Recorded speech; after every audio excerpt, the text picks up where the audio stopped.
Je vais vous répondre sur la partie du film, enfin, les questions du film, ça je peux faire. Bon, bonne nouvelle, j'espère pour vous, il y aura une suite évidemment, on est en train de travailler là-dessus. Un autre 52 qui effectivement concernera un peu plus la partie française, parce que depuis j'ai fait du chemin entre guillemets, mais bon, il était un peu tôt pour cette partie-là, elle n'est pas prête parce qu'il y a encore beaucoup de progrès à faire en termes judiciaires. Et ça ne sert à rien de leur donner des billes en face pour qu'ils sachent avant ce qui va se passer. Voilà. Donc, mais c'est un premier opus, ce film, évidemment.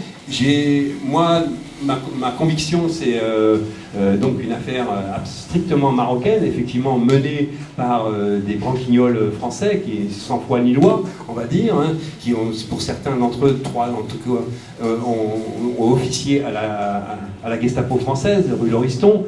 Donc voilà, c'est pas des... eux, ils sont subalternes, voilà. Mais effectivement, De Gaulle s'exprime, on retient toujours cette phrase-là, mais parce que eux sont subalternes. Effectivement, même ces policiers, c'est des petits, c'est des riens, c'est pas grand-chose. Par contre, au plus haut niveau, effectivement, il y en avait un qui savait, probablement le Roger Frey. Voilà. Mais ça, il est mort. Le problème, il est matériel, j'allais dire humain, pour pouvoir exploiter cette piste, entre guillemets. Voilà. Pour le reste, je pense qu'il y a eu quand même des... C'est pas le premier documentaire hein, sur Mehdi Ben Barka. Il y a eu des documentaires faits, comment dire, sur l'aspect politique, le poids politique de l'homme. C'était Simone Bitton voilà, Équation marocaine. Il y a Gilles Jonchet qui avait fait aussi un 52 minutes en 2000. Oui, voilà, les brûlures de l'histoire. Il y a eu quand même, enfin, à la télévision française, sur le service public le plus souvent, hein, c'est pas un hasard non plus, des documentaires sur Mehdi Ben Barka, l'homme politique.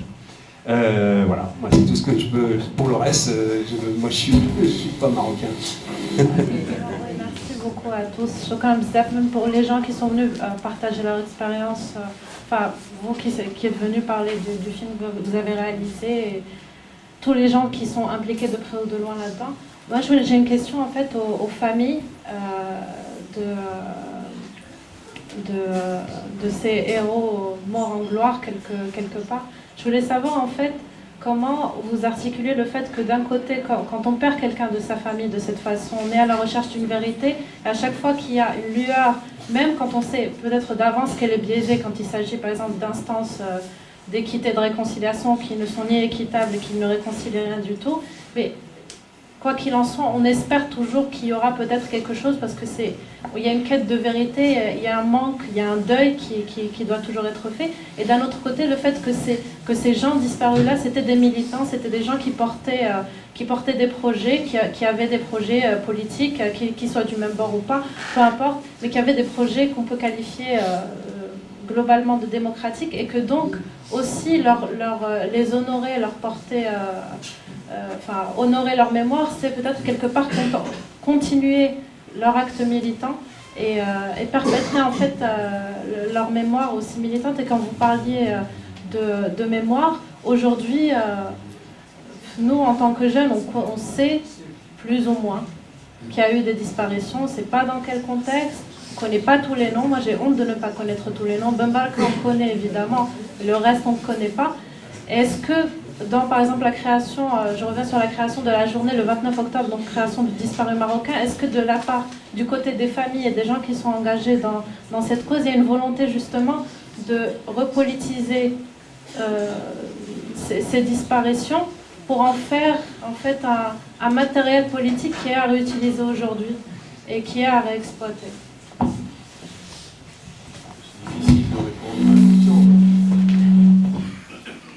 C'est vrai que le double aspect, je dirais, humain et politique de ces disparitions nous donne aussi une double responsabilité. Donc une responsabilité personnelle, familiale. Je crois que quiconque a perdu un proche va se battre pour connaître la vérité.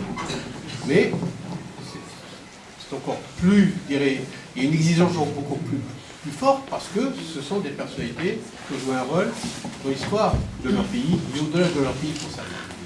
C'est vrai, ça donne encore plus, je dirais, d'exigence vis-à-vis à nous, en tant que famille, de ne pas lâcher le combat, comme a dit Rachid, comme ça a été dit par tous. Hein. On ne va pas lâcher pour honorer leur mémoire, pour avoir la vérité. Mais il y a un autre aspect. C'est-à-dire qu'on ne va pas lâcher parce qu'ils ont apporté quelque chose.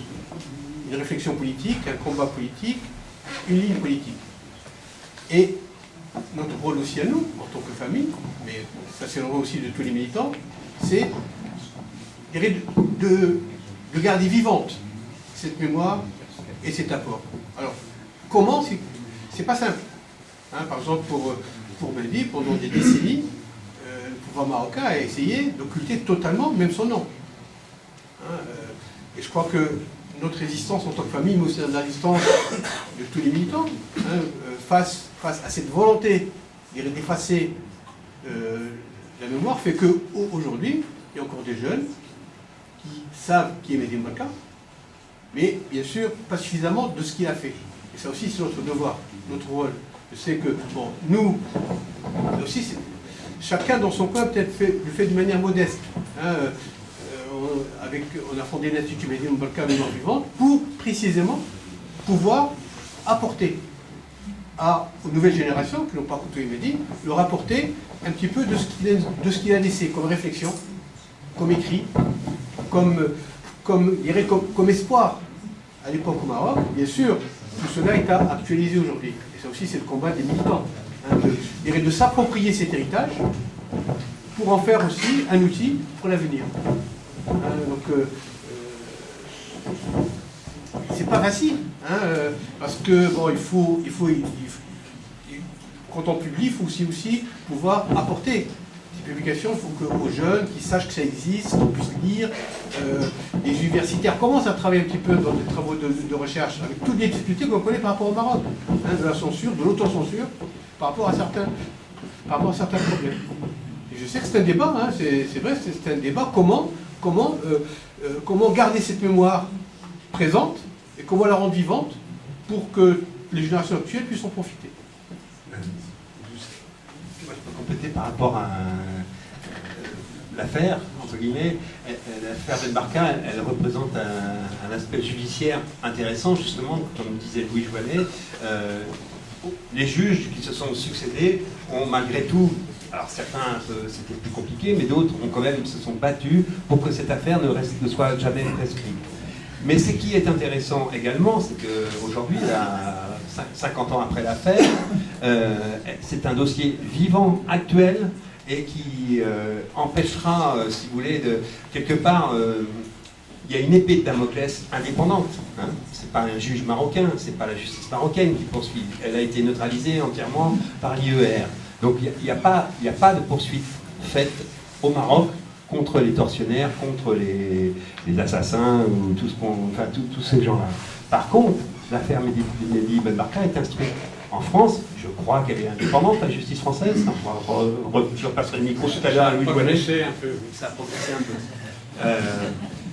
Et peu ou prou, les personnes qui ont participé à cet enlèvement ont aussi, après, pendant les 30 décennies du règne de Hassan II, ont commis d'autres crimes, ont commis des assassinats, des enlèvements, la torture. Ben Slimane, Bilal Tounsi, Achachi, Assouni, tous ces gens... Pardon ? Voilà, tous ces gens, vivent dans une impunité complète là-bas. Mais ils ont cette épée de Damoclès, l'affaire Benbarka. C'est la seule affaire qui peut les faire tomber et chuter, et peut-être les amener à témoigner enfin et à dire ce qu'ils ont fait. Pour compléter aussi, pour élargir un peu le débat sur la notion de raison d'État, c'est vrai que, dans notre malheur, on a la chance d'avoir le dossier toujours ouvert. En France. Il faut aussi savoir, je crois que bon, vous le savez aussi, c'est qu'en France, durant les 50 dernières années, il y a eu d'autres assassinats politiques qui ont touché d'autres militants. Des pays du tiers-monde, des militants des Palestiniens, des Africains, donc Mahmoud Mchadi, Henri Curiel, la militante représentante de l'ANC. Donc il y a dans une association qui s'appelle Mémoire, Vérité, Justice sur les assassinats politiques en France, on a comptabilisé plus de 100 assassinats en France, commis par des services étrangers contre les militants qui sont réfugiés en France, parfois avec des complicités françaises, et aucun de ces dossiers n'a abouti en justice. Tous ont été clos par un non-lieu. Là aussi, là, on est en plein dans la raison d'État. Et là aussi, je dirais, pour l'instant, encore, il y a des militants kurdes il y a 3 ans. Alors, heureusement, ce dossier est ouvert. Et il est encore ouvert. Donc, il y a quelques cas, très rares en France, où des assassinats politiques se poursuivent dans un cadre judiciaire. Et là aussi, je fais un petit peu de promotion pour les activités de l'Institut pour son 50e anniversaire. Demain après-midi, à la mairie du 14e arrondissement, il y a une conférence débat, précisément sur raison d'État et assassinat politique. On va évoquer de manière beaucoup plus générale comment la raison d'État intervient dans les assassinats politiques, avec aussi des cas concrets, des cas bien sûr de l'affaire de Barkhane, mais aussi des cas des militants kurdes et autres. Donc, vous êtes invités à participer à cette conférence à la mairie du 14e arrondissement demain après-midi, ou à partir de 14h. À partir de 14h, entrée libre, bien sûr, donc à partir de 14h. Et pour revenir au débat, où vraiment on va se manifester cette raison d'État, et comment donc cette raison d'État essaye d'organiser, là aussi c'est un terme que j'aime bien, qu'utilise souvent Louis Joinet, donc d'organiser l'oubli.